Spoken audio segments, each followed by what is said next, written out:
खाली, कुछ नवासों का सदका अता हो, कुछ नवासों का सदका अता हो। दर पे आया बन के सवाली, तुम ज़माने के मुख्तार हो या नबी, बेकसों के मददगार हो या नबी। सबकी सुनते हो, अपने हो या गैर हो, सबकी सुनते हो, अपने हो या गैर हो। तुम गरीबों के गमखार हो या नबी, भर दो झोली मेरी या मोहम्मद, लौट कर मैं न जाऊंगा। हमेशा जिंदा रहेगी इंशाअल्लाह ताला। हमारे साथ कॉल पे मौजूद हैं हुज्जतुल इस्लाम जनाब सैयद शहंशाह हुसैन नकवी साहब। अस्सलाम वालेकुम वरहमतुल्लाहि वबरकातुहू। वालेकुम अस्सलाम वरहमतुल्लाहि वबरकातुहू। जी मौलाना साहब, अमजद साबरी साहब आज हम में नहीं रहे, और ज़ाहिर है आपकी भी उनसे बड़ी क़राबत थी, बहुत प्यार था, बड़ी मोहब्बत थी।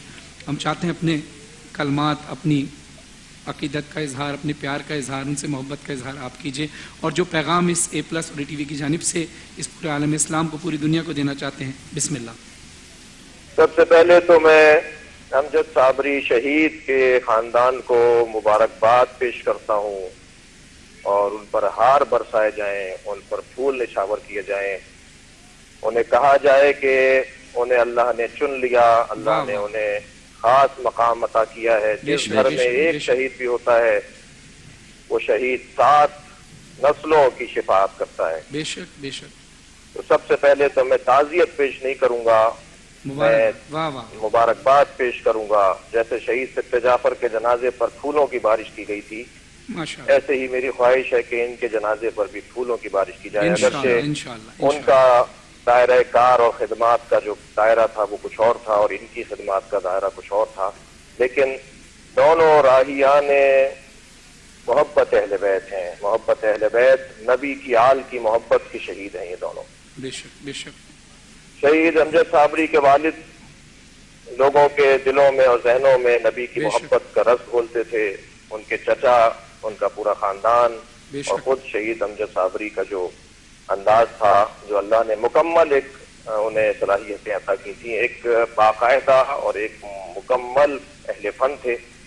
तमाम तर फ़नून जो इस राह के हैं, जिस लाइन के आप भी हैं, इसके तमाम फ़नून और आदाब से वो आशना थे। एक माहिर फन को कत्ल किया गया है। तो सबसे पहले तो अमजद साबरी, और जो आज सुबह भी मैंने सुना कि उन्होंने नात पढ़ी जिसमें नबी को अपने बाली पर बुलाया है, सरकार दो जहां को अपनी कब्र में बुलाया है, और उसमें वो आबदीदा भी हो गए। तो सबसे पहले तो ये पैगाम। दूसरा पैगाम है तमाम सुनने वालों को कि ये दर हकीकत एक माइंड सेट का मसला है, ये खास जहनियत का मसला है। ये वही जहनियत है जो मौलाए कायनात की जब उन्होंने खबर सुनी कि हजरत अली को मस्जिद में शहीद कर दिया गया, कत्ल कर दिया गया, तो उन्होंने कहा कि क्या अली नमाज भी पढ़ते थे जो मस्जिद में उन्हें मार दिया गया। ये वही लोग हैं जिनके यहाँ छठा खलीफा यजीद है। पहले खलीफे से आप शुरू हो, और छठा गिनती में किताबों में जिनके यहाँ छठा खलीफा यजीद है। ये वही लोग हैं जिनके नजदीक इमाम हुसैन बागी थे, जिनके नजदीक जनाब ज़ैनब बागी थी, जिन्होंने इस्लाम की तरवीज करने वालों को और वाक़ई मुसलमानों को काफिर कहा और बागी कहा और काबिल कत्ल करार दिया और उन्हें कत्ल कर दिया। ये वो माइंड सेट के लोग हैं ये जो आज मुख्तलिफ नामों से पाकिस्तान और आलमी सतह पर काम कर रहे हैं।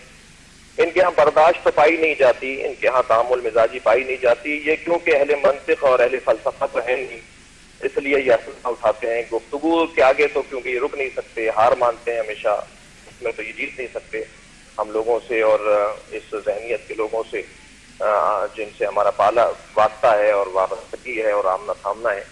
तो पहली बात, यानी दूसरी बात तो यही कि ये खास जहनियत है, कोई परेशानी की बात नहीं। ये हक़ व बातिल की लड़ाई है, ये सब्र करने वालों का और बर्दाश्त करने वालों का मुकाबला है उन लोगों के साथ के जो एक खास जहनियत का शिकार हैं, जुनूनी लोग हैं। और फिर तीसरी बात भी इसी से जोड़ दूं, और वो ये कि हमारी हुकूमतों ने, हमारी रियासतों ने इन्हीं लोगों को पाला, इन्हीं लोगों को परवान चढ़ाया, इन्हीं लोगों को जिहाद के नाम पर असलाह फराहम किया, इन्हीं लोगों की तरबियत की, اور آج جب وہ ان کے قابو میں نہیں رہے ہیں تو پھر بہرحال دیر آئے درست آئے اور وہ اپنے انجام دے رہی ہے. اس کو بھی ہم خوشائند بھی قرار دیں گے، مگر بار بار دہرائیں گے بھی کہ یہ سب آپ ہی کی وجہ سے ہوا ہے. تو میں پاکستان کے ریاستی اداروں سے گزارش کروں گا، بلکہ کیا کہیں ان سے کہ ان کے ہاتھ میں بھی بعض اوقات کچھ نہیں ہوتا.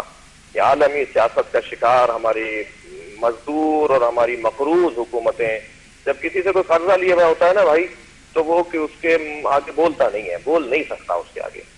تو ہمارا حال ہمارے ملک کا ایسا ہے کہ یہاں کے جو ذمہ دار ہیں وہ مقروض لوگ ہیں، وہ کیا کسی کے آگے بات کریں گے. بہرحال ریاستی ادارے اپنی ذمہ داریوں کو ادا کریں. دروازہ پھر بھی ریاست کا ہی بجانا ہوگا. ہمیں قانون ہاتھ میں نہیں لینا ہوگا. ہمیں قانونی رستے سے ہی اپنے حقوق کی بحالی کی جدوجہد جاری رکھنی ہوگی. اور میں پھر ان کی جو یادیں ہیں جو انہوں نے اپنی ایک سحر انگیز آواز اور اپنے نبو لہجے کے ساتھ جو نبی مکرم کی محبت اور آپ کی پاک آل کی محبت کو لوگوں کے دلوں میں ڈالا ہے، اس کی قدردانی کرتے ہوئے اور اللہ سے دعا کروں گا کہ ان تمام کوششوں کا اور ان تمام خدمتوں کا انہیں بہترین اجر و ثواب عطا ہو.